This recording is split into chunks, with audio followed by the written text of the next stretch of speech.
In 1989, very much surprise to us, a group of Columbian rebels, the rebel army came in, invited Dick Grover and myself to join them for what turned out to be 68 days up in the mountains of Columbia.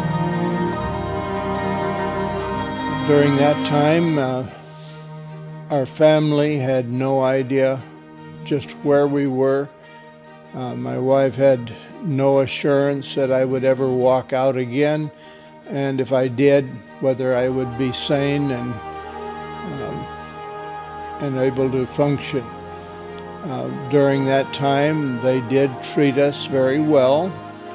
They didn't abuse us at all. I was never had a gun pointed at me, though we were under armed guard 24 hours a day. We were fed adequately, had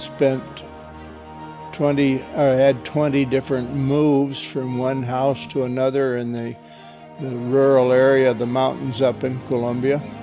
And during that time, we got to know pretty well our captors. There were usually 9 people with us. Several others rotated in, but we were there during that time. We were able to read the scriptures during that time because they did provide us at our request 2 New Testaments, Gideon New Testaments.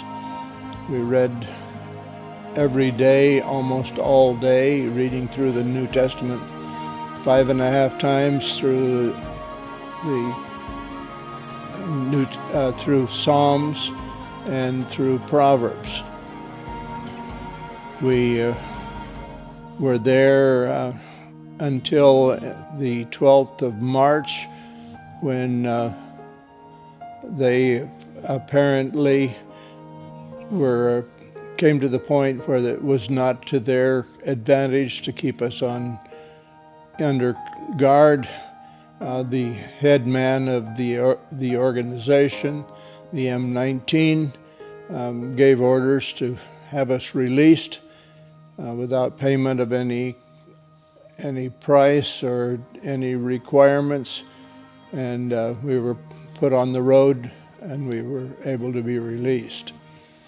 Interestingly enough, the next day we were able to be reunited with our wives because we didn't know where they were, but they had been moved to Quito, Ecuador, where our kids were studying, and so we were able to show up and get back together.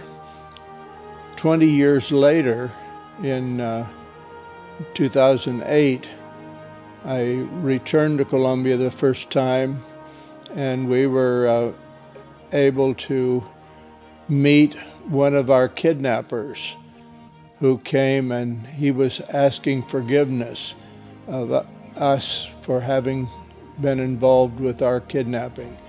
He was a believer. He was a member of one of our churches. He has since passed away from a stomach problem, but understanding that at least another one of our kidnappers had come to know the Lord. So we praise the Lord for having been with us. Came out completely sane.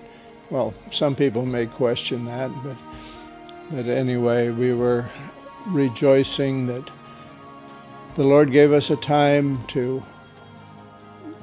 have fellowship with Him. Dick and I still remain in contact. Dick continues in ministry on the foreign field, and I spending the last 25 years working with the Hispanic churches here in CB Northwest.